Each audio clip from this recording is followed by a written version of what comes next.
Welcome to subscribers of target 100 mathematics. हाँ जी 11th class, कैसा हुआ आपका एग्जाम? चलिए देखते हैं आपके कितने क्वेश्चंस सही हैं। 90 मिनट्स का ये पेपर 40 मार्क्स का है। All questions are compulsory. Question paper sections में डिवाइडेड है और एमसीक्यू में करेक्ट ऑप्शन पर टिक करना है।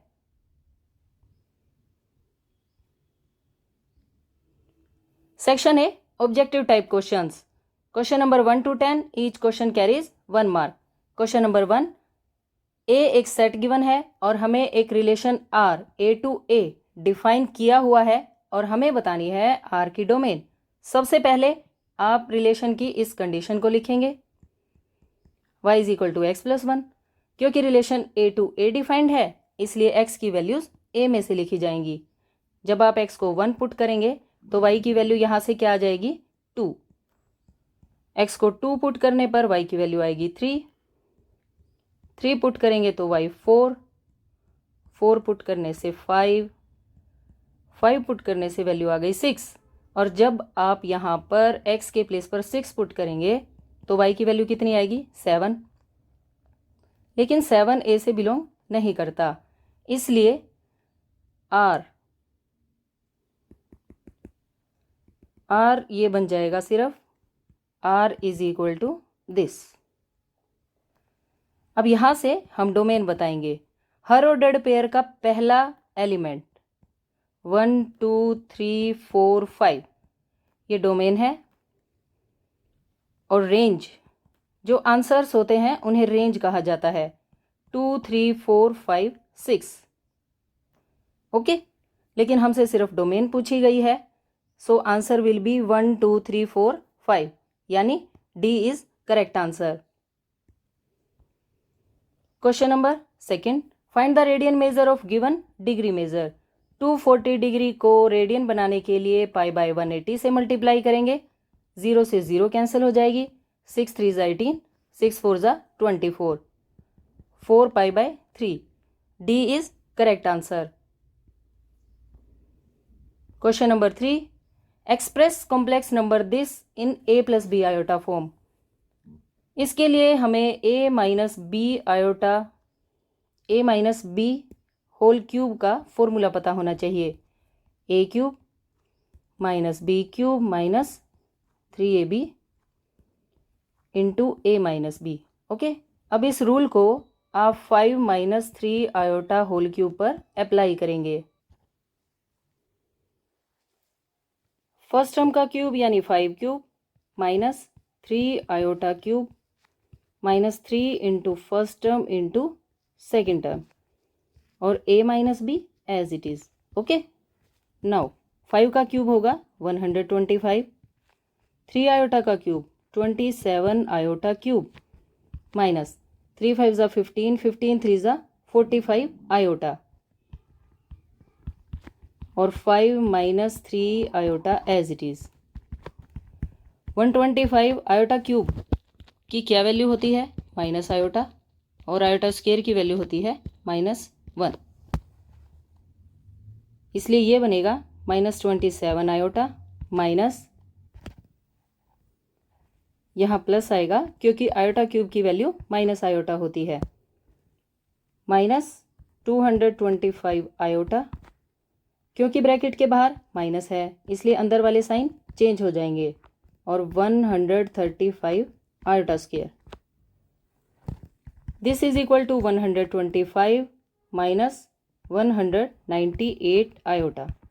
इन दोनों टर्म्स को सिंप्लीफाई करने से -198 आयोटा आएगा और आयोटा स्क्वायर की वैल्यू -1, इसलिए यहाँ लिखा जाएगा -135। इन दोनों को सिंप्लीफाई करेंगे तो -10 minus 198 iota, which is required answer. इसलिए कौन सा ऑप्शन सही होगा? C. Now question number 4, how many 5-digit telephone numbers can be constructed using the digits 0 to 9 if each number starts with 67 and no digit appears more than once? 0 to 9 कितने digits हैं? 10। हमें 5 digits के telephone numbers ready करने हैं जो 67 से start होंगे। 10 में से 2 डिजिट तो फिक्स हो गए, हमें बताना है कि 5 डिजिट के कितने टेलीफोन नंबर्स आप बना सकते हैं। तो देखिए, इस प्लेस को फिल करने के लिए 10 - 2 कितनी चॉइसेस हैं आपके पास? 8। नेक्स्ट प्लेस के लिए 7, नेक्स्ट प्लेस के लिए 6 चॉइस रह जाएंगी, क्योंकि कोई भी डिजिट रिपीट नहीं होना चाहिए। ओके, 8 7 जा 56, 56 6 जा 336। So B is correct answer. Okay, now question number 5, binomial theorem बतानी है। इसके लिए हमें a + b की n, nc0 an, nc1a की n-1 इंटू b, ये वाला बाइनोमियल एक्सपेंशन बिल्कुल सही है। Okay, now question number 6, name the octant in which the point lies. ये पॉइंट किस ऑक्टेंट में लाई करता है? तो देखिए, ऑक्टेंट फाइंड करने की एक शॉर्ट ट्रिक होती है। ये एक्स एक्सिस, ये वाई एक्सिस, यहाँ दोनों साइन प्लस के, यहाँ एक्स माइनस का लेकिन वाई प्लस का होता है। यहाँ पर एक्स और वाई दोनों ही माइनस के, यहाँ एक्स प्लस और वाई के नंबर्स नेगेटिव होते हैं। फर्स्ट, सेकंड, थर्ड और fourth quadrant. Okay, in science को आप ऐसे लिख लीजिए, पहले फर्स्ट क्वाड्रेंट का साइन, फिर सेकंड का, फिर थर्ड का और फिर फोर्थ का। फिर इसी सेट को एक बार रिपीट कर दीजिए ऐसे। अब 4 टाइम्स आपको प्लस लिखना है और 4 टाइम्स लिखना है माइनस, और ये 8 ऑक्टेंट रेडी हो गए हैं आपके। अब ये देखिए, पहला नंबर प्लस का है, दूसरा माइनस का और तीसरा प्लस का, यानी प्लस माइनस प्लस कहाँ पर है? प्लस माइनस प्लस, ये है फोर्थ ऑक्टेंट में। सो ये पॉइंट कहाँ लाई करेगा? फोर्थ ऑक्टेंट में। Okay, now question number 7, find the value of n if 2nc3 ratio nc3 is equal to 12:1। यहाँ पर NCR का एक रूल अप्लाई होगा। NCR का क्या फॉर्मूला होता है? n factorial r factorial n minus r factorial. Okay, इस रूल को हम यहाँ दोनों प्लेसेस पर अप्लाई करेंगे। 2nc3 का मतलब है 2n factorial divided bye 3 factorial और 2n माइनस 3 फैक्टोरियल, ऐसे। रेशो का मतलब डिवाइड, nc3 का मतलब n factorial 3 factorial n minus 3 factorial. Okay, this is equal to 12:1, यानी 12/1। अब डिवाइड के नीचे जब भी डिवाइड होता है तो रेसिप्रोकल हो जाता है। और दूसरी बात, 2n और 2n माइनस 3 में 2n बड़ा है, तो आप 2n को क्या लिख सकते हैं? 2n, 2n minus 1, 2n minus 2 और 2n माइनस 3 फैक्टोरियल, ताकि डिनोमिनेटर वाला फैक्टोरियल कैंसिल हो जाए। और 3 का फैक्टोरियल, आप चाहें तो 3 फैक्टोरियल से 3 फैक्टोरियल को यहाँ कैंसिल कर सकते हैं। ओके, जब ये यहाँ कैंसिल हो जाएगा तो आपको डिनोमिनेटर में लिखने की कोई ज़रूरत नहीं पड़ेगी। 2n minus 3 factorial. डिवाइड के नीचे डिवाइड है, हम रेसिप्रोकल भी कर देते हैं साथ साथ। n माइनस 3 फैक्टोरियल न्यूमरेटर में आ जाएगा, और इस n फैक्टोरियल को आप कैसे लिखेंगे? n minus 1, n minus 2, n minus 3 factorial, ऐसे। अब ये दोनों टर्म्स यहाँ कैंसिल और ये दोनों टर्म्स यहाँ कैंसिल हो जाएंगी। This is equal to 12/1। Okay, n से n भी कैंसिल हो जाएगा। इस ब्रैकेट से जब आप 2 को कॉमन लिखेंगे तो वो 2 इस 2 के साथ मल्टीप्लाई होकर क्या बन जाएगा? 4 बन जाएगा। 2n माइनस 1 और यहाँ बचेगा n minus 1। Okay, divided by n minus 1, n minus 2 is equal to 12/1। n minus 1 से n माइनस 1 भी कैंसिल हो जाएगा, और 4 3 ज़ा 12। हमारे पास जो टर्म्स बचेंगी 2n minus 1 divided by n minus 2 is equal to 3। अब हम यहाँ क्रॉस मल्टीप्लाई कर लेंगे। 2n minus 1 is equal to 3n minus 6। अब 2n उस तरफ जाकर माइनस का हो जाएगा और 6 इधर आकर प्लस का। 6 - 1 की value 5, 3n - 2n n। So n is equal to 5 which is required answer. Okay, n is equal to 5। Now question number 8। A और बी दो सेट गिवन है और हमें बताना है a डैश b। ध्यान से देखिए, b के सभी एलिमेंट्स a में हैं, a b c d। It means b क्या है? सबसेट, और सबसेट की तरफ ऐसे निशान होता है। अगर b सबसेट है तो a क्या हो गया? Superset. Okay, now question number 9। If a is equal to 1 2 b is equal to 3 4 then a cross b intersection 5। सबसे पहले b इंटरसेक्शन 5 कैलकुलेट करेंगे। 3 4 इंटरसेक्शन 5, क्या आंसर आएगा? 5। और a को जब आप 5 के साथ क्रॉस करेंगे तो आंसर रहेगा 5। Okay, now question number 10। Read the following statements and choose one of the correct alternatives given below. Assertion और रीजन का ये क्वेश्चन है। असर्शन दिया है ये ऑर्डर्ड पेयर इस ऑर्डर्ड पेयर के इक्वल है और x की वैल्यू 2 और y की वैल्यू 3 होनी चाहिए। और रीजन है 2 ordered pairs are equal if their corresponding elements are equal. तो सबसे पहले हम असर्शन को चेक कर लेते हैं।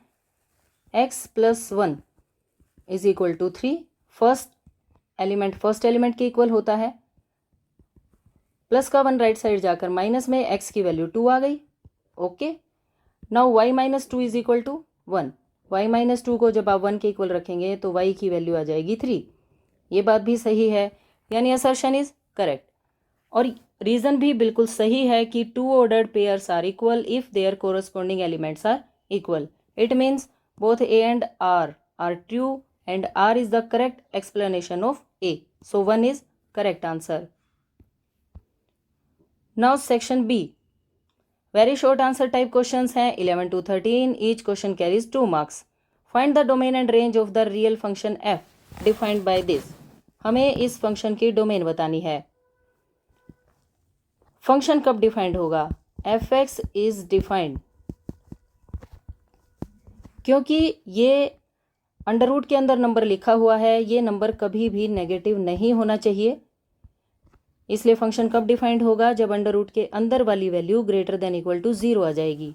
माइनस का 1 राइट साइड जाकर +1 में चेंज हो जाएगा और यही डोमेन है। डोमेन का मतलब होता है x की वैल्यूज। इंटरवल बनेगा 1 to ∞। 1 की तरफ से क्लोज्ड इंटरवल इसलिए रहेगा क्योंकि यहाँ पर इक्वल का साइन है। Okay, now range. रेंज के लिए हमें क्या करना है? डोमेन तो आप कैलकुलेट कर चुके हैं, 1 to ∞। ओके, अब रेंज के लिए फंक्शन को y के इक्वल मानते हैं। y is equal to √x - 1। यहाँ से आपको x की वैल्यू कैलकुलेट करनी है, इसलिए स्क्वेयरिंग बोथ साइड्स ऐसे। x की वैल्यू यहाँ से आ जाएगी y² + 1। अब हमें पता है कि x greater than equal to 1 है। ओके, इसलिए x की इस वैल्यू को आप greater than equal to 1 put कर देंगे ऐसे, greater than equal to 1। Plus का 1 राइट साइड जाकर माइनस का और 1 - 1 0। अगर y का square greater than equal to 0 है, इट मीन्स y की वैल्यू भी ग्रेटर देन इक्वल टू 0 होगी। क्यों? क्योंकि y नेगेटिव नहीं हो सकता। y can not be negative. y क्या है? ये फंक्शन, ये वैल्यू नेगेटिव नहीं हो सकती कभी। इट मीन्स रेंज क्या आ जाएगी? रेंज आ जाएगी 0 to ∞, ऐसे 0 की तरफ से क्लोज इंटरवल रहेगा। So this is domain and this is range. Understand? Now question number 12। बड़ा ही सिंपल सा क्वेश्चन है। Z1 और Z2 की वैल्यूज गिवन है और हमें इसकी वैल्यू बतानी है। तो देखिए, सबसे पहले आपको Z1 × Z2 कैलकुलेट करना है। Z1 × Z2 is equal to 2 - i -2 + i। Multiply करेंगे, 2 × 2 = 4 + 2 i + 2 i minus iota square. Iota square की वैल्यू -1 जो इस माइनस को +1 बना देगी, यानी -4 + 1, और इन दोनों टर्म्स को सिंप्लीफाई करने से 4 आयोटा आ जाएगा। ये वैल्यू आ गई है -3 + 4 आयोटा। अब Z1 का कॉन्जुगेट क्या होता है? ये है Z1 और इसके कॉन्जुगेट का मतलब है कि आप माइनस आयोटा के माइनस को प्लस बना दें, ऐसे। अब हमें इन दोनों को डिवाइड करना है, यानी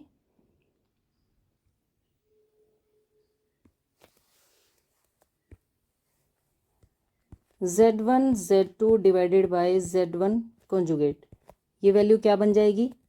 -3 + 4 आयोटा डिवाइडेड बाय 2 + आयोटा। यहाँ रेशनलाइजेशन करना पड़ेगा, 2 - आयोटा से मल्टीप्लाई डिवाइड। डिनोमिनेटर में a + b a - b, क्या रूल होता है? a² - b²। 8th क्लास का ये बहुत अच्छा फॉर्मूला है जो बहुत बार यूज़ होता है। This is equal to a² - b²। Okay. और न्यूमरेटर में -6 + 3 iota + 8 iota -4 iota square. Iota square की वैल्यू -1, इस वजह से ये माइनस बन जाएगा +4।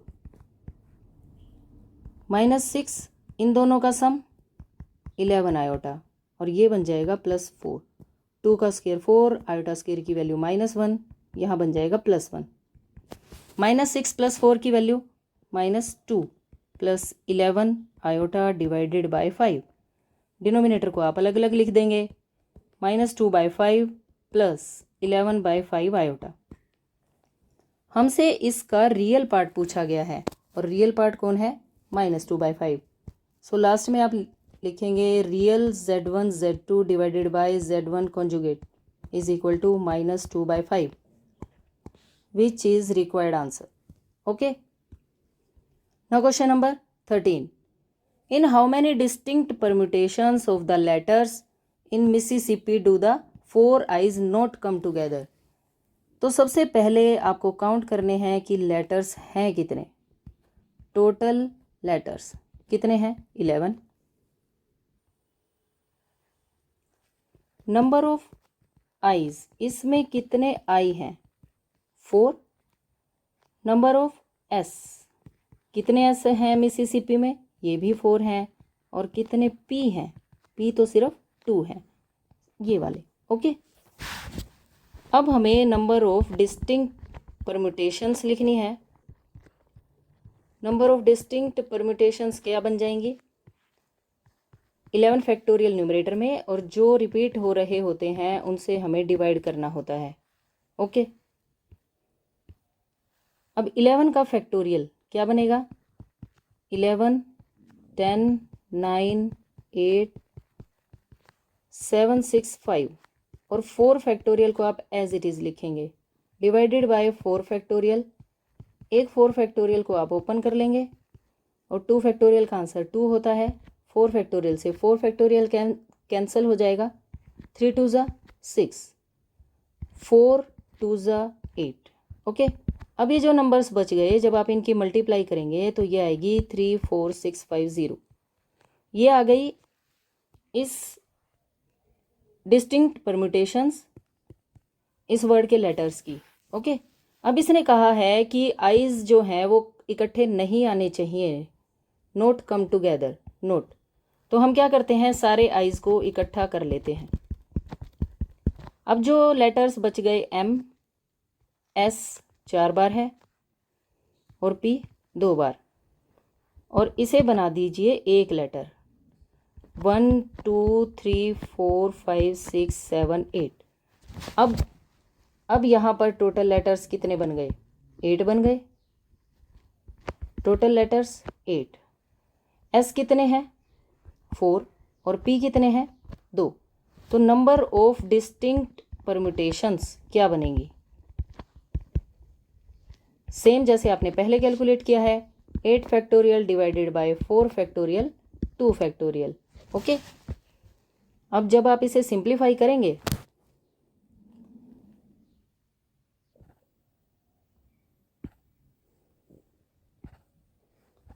एट फैक्टोरियल बाय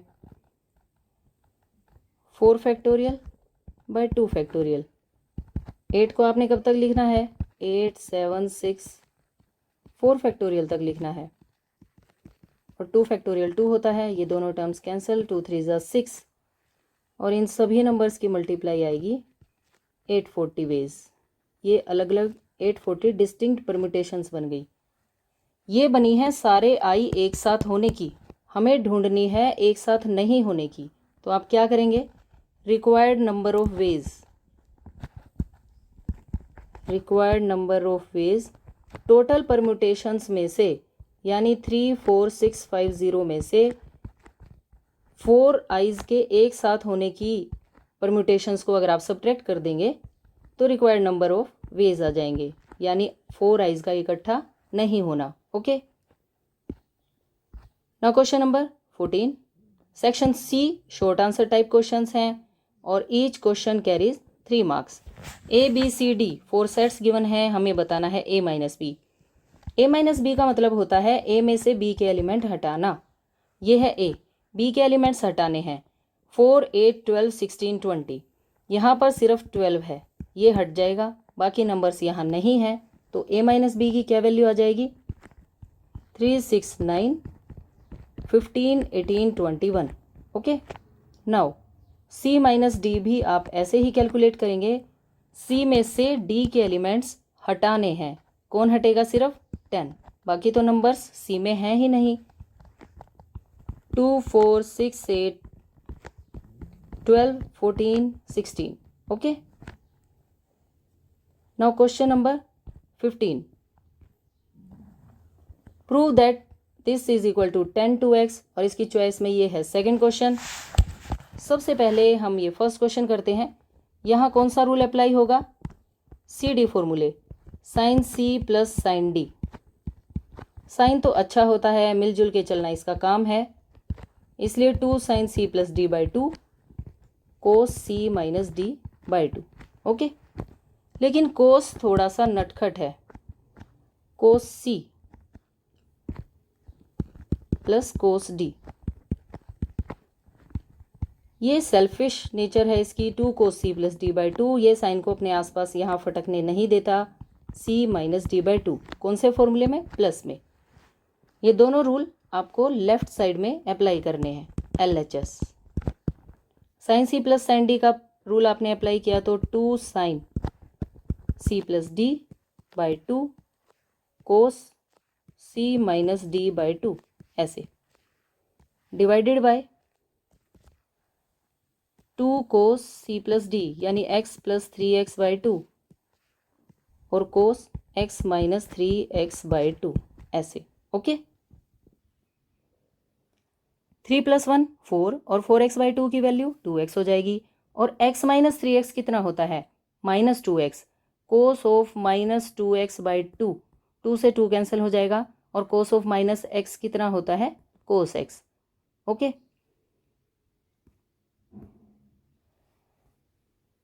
हमारे पास टर्म्स ये बनेंगी 2 साइन 4x बाई 2 और कोस 2x बाई 2, माइनस हमने गायब कर दिया है, 2 कोस 4x बाई 2 और कोस 2x बाई 2, ऐसे। ओके, ये 2 कैंसिल, 2 2 ज़ा 4, ये भी 2 2 ज़ा 4, ये 2 से 2 भी कैंसिल हो जाएगा, और ये आएगा sign 2x divided by cos 2x। यहाँ पर ये कोस x है, ये भी कोस x है, ये दोनों टर्म्स ऐसे कैंसिल हो जाएंगी, और साइन बाय कोस क्या होता है? tan 2x। Understand? Left hand side लेकर चले थे, राइट हैंड साइड आंसर आ चुकी है, हैंस प्रूव्ड। नाउ इसकी चॉइस में ये सेकंड क्वेश्चन है, find the value of cos 15। कोस 15 को आप कैसे कैलकुलेट करेंगे? कोस 15 को लिखा जा सकता है 45 माइनस 30। 15 को हमने फैक्टर बना दिए, 45 माइनस 30।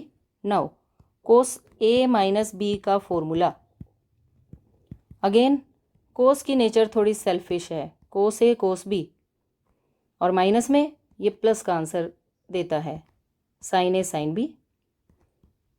ये रूल जब आप cos 45 माइनस 30 डिग्री पर अप्लाई करेंगे तो ये बन जाएगा cos 45 cos 30 plus sin 45 sin 30। अब cos 45 की क्या वैल्यू होती है 1/√2, cos 30 की √3/2 प्लस sin 45 1/√2 और sin 30 1/2। ये बनेगा √3/2 √2 प्लस 1/2 √2। डिनोमिनेटर सेम है तो आप न्यूमरेटर्स को ऐड कर दीजिए, बस ऐसे। Which is required answer. दोनों ही क्वेश्चंस बिल्कुल इजी हैं, आप कोई भी क्वेश्चन कर सकते थे। Now question number 16, solve this. Inequality का क्वेश्चन है, सिंपल सी बात है, ब्रैकेट के बाहर माइनस है तो अंदर के साइन चेंज हो जाएंगे। Greater than equal to 9x minus 8x, यहाँ भी साइन चेंज करने हैं आपको। 8 3 ज़ा 24। 37 minus 5 32 minus 3x greater than equal to x plus 24। Minus 3x right side आकर प्लस में चेंज हो जाएगा और 32 प्लस 24 इस तरफ आकर माइनस 24 में। ये वैल्यू 8, ये x है, x greater than equal to 3x plus x होता है 4x। 8/4 greater than equal to, okay. It means 2 greater than equal to x। इस बात को आप और कैसे लिख सकते हैं, x less than equal to 2। Understand. आपको इनइक्वालिटी वाले क्वेश्चंस में माइनस अगर कहीं आ जाए तो इनइक्वालिटी को चेंज करना आप याद रखें, अदरवाइज क्वेश्चन इस तरह से करें कि माइनस बने ही नहीं। जैसे हमारे पास यहाँ कहीं माइनस हमने बनाया ही नहीं और डायरेक्ट हमारे पास आंसर आ गया x less than equal to 2। It means x किससे बिलोंग करेगा, माइनस इन्फिनिटी से 2 की तरफ, ऐसे closed interval, okay. Now section D, question number 17 है। 19 तक के क्वेश्चन 5 मार्क्स ईच।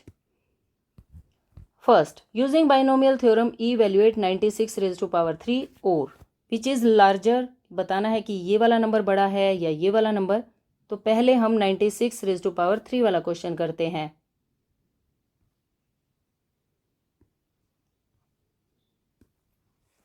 नाइन्टी सिक्स को क्या लिखा जा सकता है, इसे हम लिख सकते हैं 100 माइनस 4 होल क्यूब, ओके।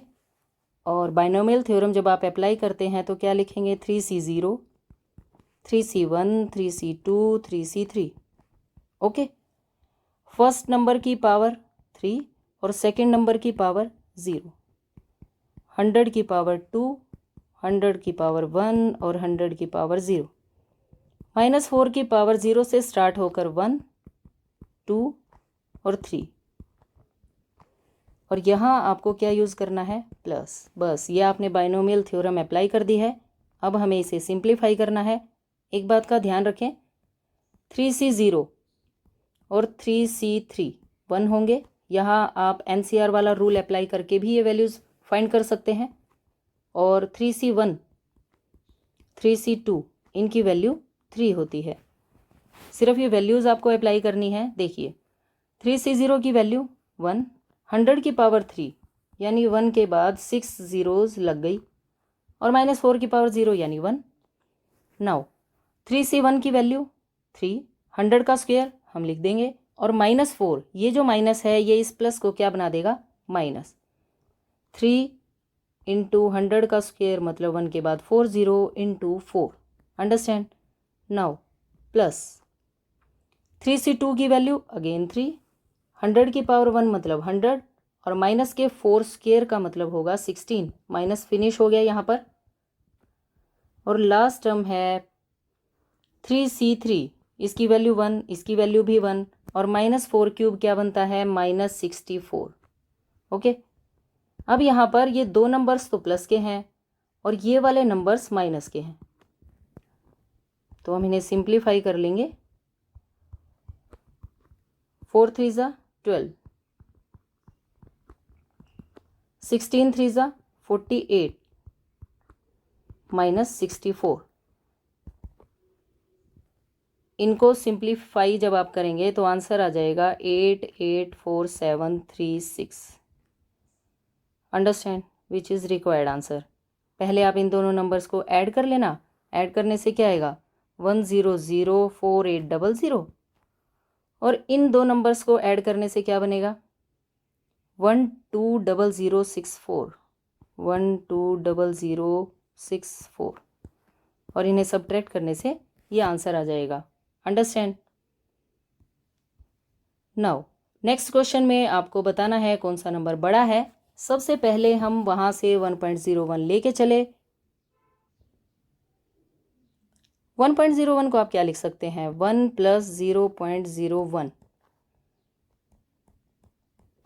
ये 6 जीरोज हैं।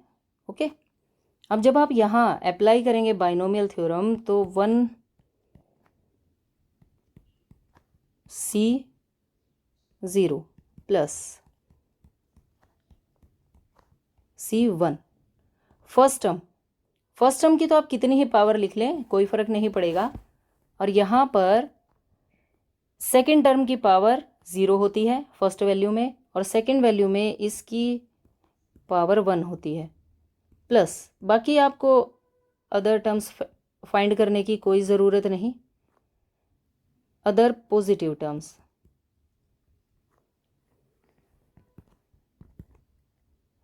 इसकी वैल्यू क्या आएगी 1 आएगी और इसकी वैल्यू यही रहेगी यानी 10 लाख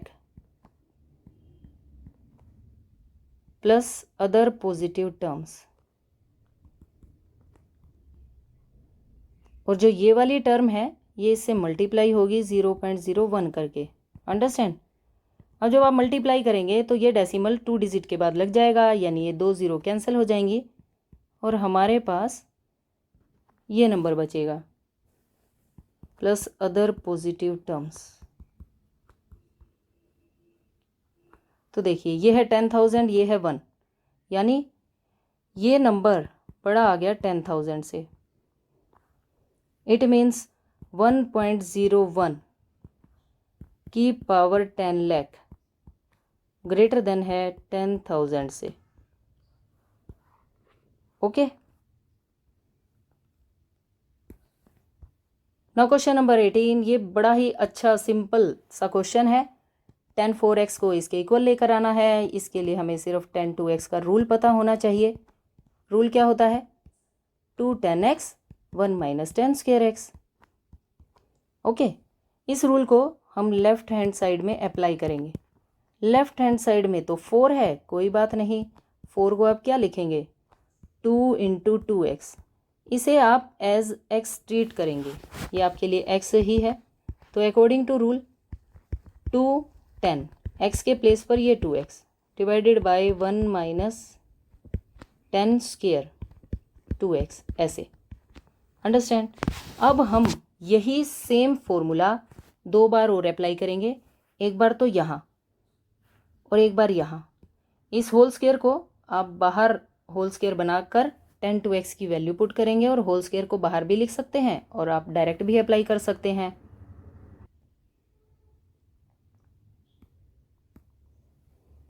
अब देखिए 2 एज इट इज़ और tan 2x का रूल जब आप अप्लाई करेंगे तो ये बनेगा 2 tan x divided by 1 - tan square x। Okay, और डिनोमिनेटर में 1 - 2 tan x। पहले आप वैल्यू लिख लीजिए tan 2x की और जो होल स्क्वायर है उसे ऐसे बाहर लिख दीजिए। अंडरस्टैंड।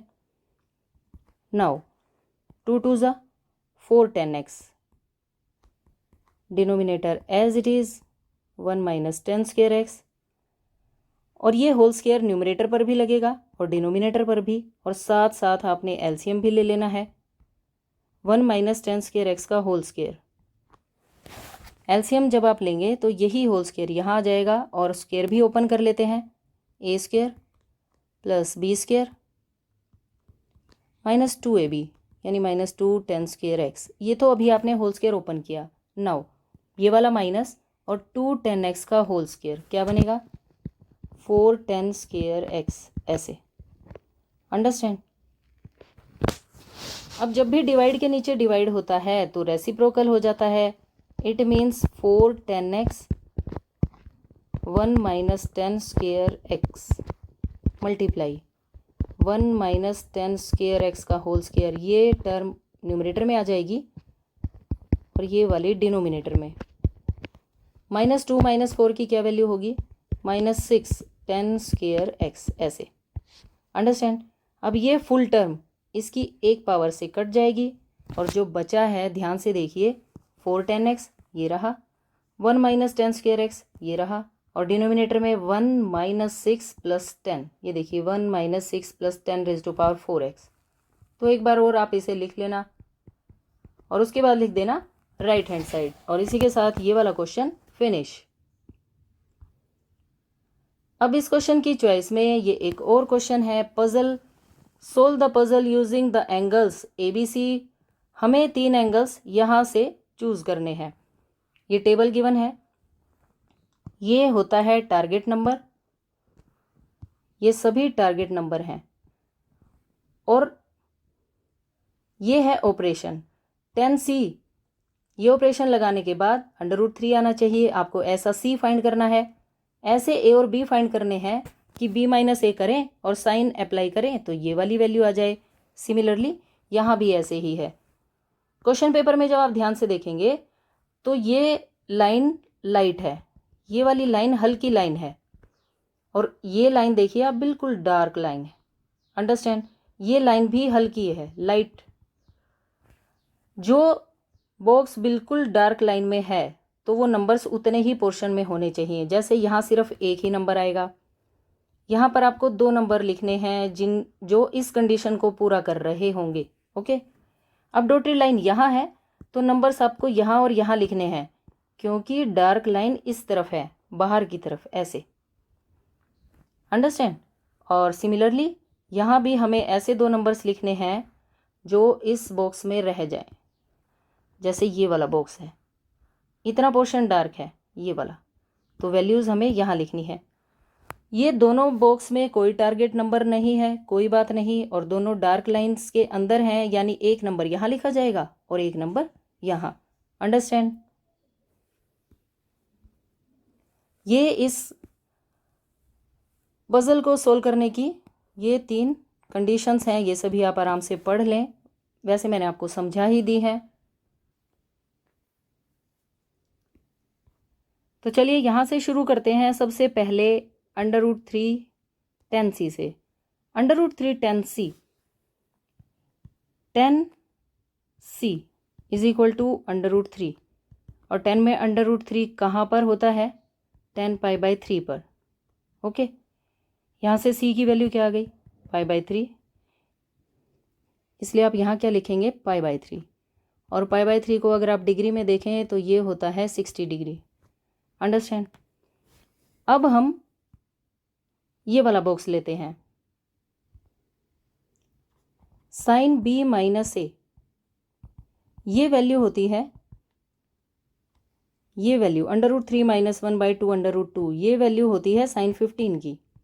यहाँ से B माइनस A की वैल्यू आ गई 15, लेकिन अभी हमें ना तो A पता है और ना ही B पता है, इसलिए इस वाले टारगेट नंबर को देखिए। अब इसी क्वेश्चन पेपर में हम ये वैल्यू कैलकुलेट करके आए हैं cos 15 की।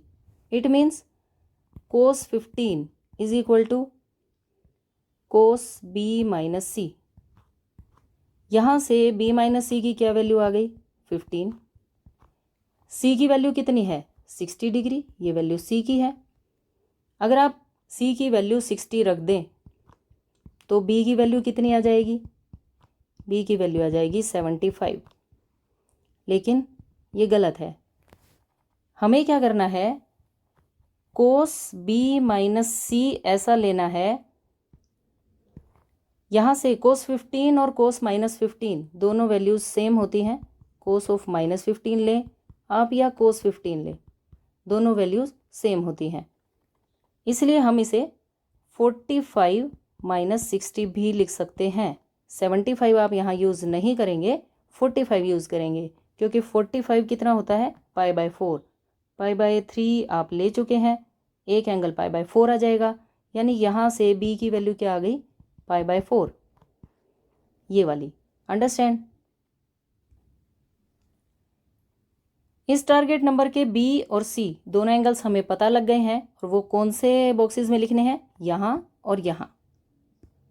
तो देखिए यहाँ पर π/3 हमने सबसे पहले लिखा था, बी हमें पता लग चुका है π/4 यानी 45 डिग्री, और सी भी पता है π/3 यानी 60 डिग्री। तो आप क्या करें, बी और सी यहाँ लिखने हैं तो मान लीजिए π/4 को यहाँ लिख दिया मैंने और π/3 को यहाँ।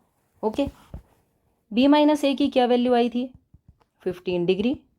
अब यहाँ पर b के प्लेस पर अगर आप 45 लिख दें तो a की वैल्यू क्या आ जाएगी, 30 डिग्री। 30 डिग्री मतलब π/6। अब मुझे यहाँ a और b दो एंगल लिखने हैं इन दो बॉक्सेस में, अंडरस्टैंड। और a और b की क्या वैल्यू है, π/6 π/4। मान लीजिए मैंने यहाँ π/6 लिख दिया और यहाँ π/4 लिख दिया, ये दोनों इस टारगेट नंबर को बना देंगे। अब बची बात इसकी 2 + √3 की। यहाँ हमें चाहिए a और b। a कितना है, π/6, b कितना है, π/4। तो मान लीजिए मैंने π/6 यहाँ और π/4 यहाँ लिख दिया, क्योंकि यहाँ डॉटेड लाइन है। इन दो बॉक्सेस में नंबर्स लिखने थे ताकि ये टारगेट नंबर बन जाए। अब बचे ये दो बॉक्सेस, इनमें कुछ भी नहीं लिखा हुआ। तो आप क्या करें, हर एंगल हर रो और कॉलम में सिर्फ एक ही बार आना चाहिए। इस कॉलम में कौन सा एंगल नहीं आया, π/3 नहीं आया, तो आप यहाँ लिख दें। इस कॉलम में कौन सा एंगल नहीं आया, π/6, तो उसे आप यहाँ लिख दें, अंडरस्टैंड। और इसी के साथ हमारी ये टेबल कंप्लीट हो गई है। Okay, now question number 19, let A, B, C and D। First part है A cross B intersection C is equal to A cross B intersection A cross C। सबसे पहले B इंटरसेक्शन C की value calculate होगी। B और C में क्या common है, कुछ भी नहीं, कुछ भी नहीं, तो ये तो फाई आ जाएगा। B intersection C is equal to phi. A cross B intersection C यानी A cross phi is equal to phi. अब A क्रॉस B कैलकुलेट करते हैं। क्रॉस प्रोडक्ट का मतलब होता है ऑर्डर्ड पेयर्स। ये A है, ये B है, यहाँ से आप ऑर्डर्ड पेयर बनाएंगे। 1 1 पहला एलिमेंट A से लेना और दूसरा B से, फिर 1 2 1 3 1 4, उसके बाद ये 2 लिया जाएगा और B के सभी elements 2 1 2 2 2 3 2 4। Okay, now A cross C भी ऐसे ही आप कैलकुलेट करेंगे। A क्रॉस C का मतलब A और C 1 5 1 6 और 2 5 2 6, ये कंप्लीट सेट हो गया A क्रॉस C का। इन दोनों में हमें क्या बताना है, कॉमन। तो देखिए इनमें से कोई भी एलिमेंट यहाँ पर नहीं है, इट मीन्स इन दोनों में क्या कॉमन है, कुछ भी नहीं। So A cross B intersection A cross C is equal to 5। Okay, left side भी 5 है, राइट साइड भी 5 आ गई, हैंस प्रूव आप लिख सकते हैं। और इसी के साथ ये first part finish. Okay, now second part, A cross C subset होगा B क्रॉस D का। तो सबसे पहले हम B क्रॉस D कैलकुलेट करेंगे, A क्रॉस C भी कैलकुलेट करेंगे। तो चलिए पहले A क्रॉस C लिख लेते हैं। A क्रॉस C यानी A और C की क्रॉस प्रोडक्ट, जो अभी आप फर्स्ट पार्ट में आपने कैलकुलेट भी की है, आपको उसे दोबारा कैलकुलेट करने की ज़रूरत नहीं है। मैं लिख देती हूँ यहाँ पर 1 5 1 6 2 5 2 6। ये है A क्रॉस C। अब हम कैलकुलेट करेंगे B क्रॉस D। B और D की क्रॉस प्रोडक्ट क्या होगी, ये B है और ये D है। 1 को फिक्स करके ये 4 एलिमेंट्स के साथ ऑर्डर्ड पेयर बना देंगे। 1 5 1 6 1 7 1 8। ओके, फिर 2 को फिक्स करना है, 2 5 2 6 2 7 2 8। उसके बाद 3 के साथ है 3 5 3 6 3 7 3 8।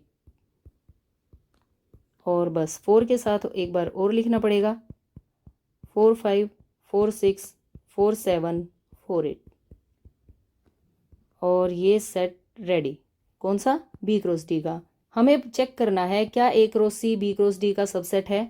तो देखिए ए क्रॉस सी में है 1 5 है, इसमें ये रहा 1 6 ये भी है, 2 5 कहाँ है, ये है 2 6 ये रहा। It means A cross C के सभी एलिमेंट्स बी क्रॉस डी में हैं। This implies A cross C is a subset of B cross D. Okay, और इसी के साथ ये क्वेश्चन पेपर फिनिश हो गया है। आप चेक कर सकते हैं कि आपके कौन कौन से क्वेश्चंस में मिस्टेक हुई और आगे उन क्वेश्चंस में सेम मिस्टेक आप नहीं करेंगे। Understand? Thanks for watching. Video को शेयर करें, ज़्यादा से ज़्यादा लाइक करें। Bye bye, take care. और चैनल को सब्सक्राइब करना बिल्कुल ना भूलें।